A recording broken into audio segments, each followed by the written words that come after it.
کے اسٹوڈیو میں خوش آمدید۔ دوستو، ویڈیو شروع کرنے سے پہلے آپ سے گزارش ہے کہ اگر آپ نے ہمارا چینل سبسکرائب نہیں کیا تو ابھی سبسکرائب کر لیں اور ساتھ دیے گئے بیل آئکن پر کلک کر لیں۔ اس سے یہ فائدہ ہوگا کہ ہماری تمام آنے والی ویڈیوز آپ کو وقت پر ملتی رہیں گی۔ بیان کیا جاتا ہے کہ ایک بچے نے روزہ رکھ لیا۔ آدھا دن اس نے جیسے تیسے گزار لیا، لیکن پھر بھوک اور پیاس کی تکلیف ناقابل برداشت ہو گئی اور اس نے یہ خیال کیا کہ اگر میں چپکے سے کچھ کھا لوں تو کسی کو خبر بھی نہ ہوگی۔ روزہ توڑ دیا۔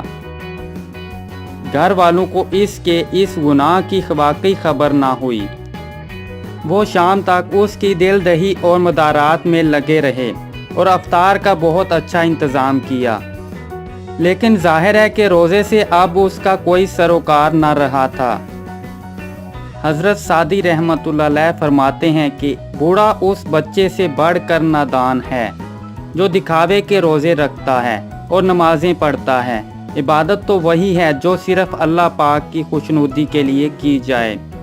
ایسی نماز تو الٹا دوزخ کی طرف دھکیل دے گی، جو لوگوں میں مقبولیت اور نیک نامی حاصل کرنے کے لیے پڑھی جائے گی۔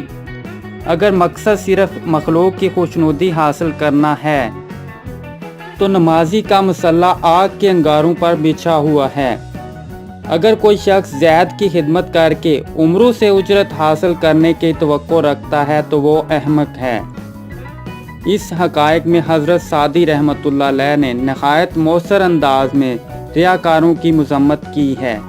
ریاکاری دراصل منافقت ہی کی ایک شکل ہے، اور منافق کے بارے میں قرآن مجید کا یہ فیصلہ ہے کہ اسے دوزخ کے عذاب سے کبھی رہائی نصیب نہ ہوگی۔ کسی کو بھی دھوکہ دینا انسانی شرف کے منافی ہے، چاہے جائے کا نعوذ باللہ خدا کو دھوکہ دینے کی کوشش کی جائے کہ مقصد تو مخلوق کو خوش کرنا اور ظاہر یہ کیا جائے کہ یہ کام خدا کی خوشنودی کے لیے ہے۔ دوستو، اگر آج کی ویڈیو آپ کو پسند آئی ہے تو لائک کریں، شیئر کریں۔ شکریہ۔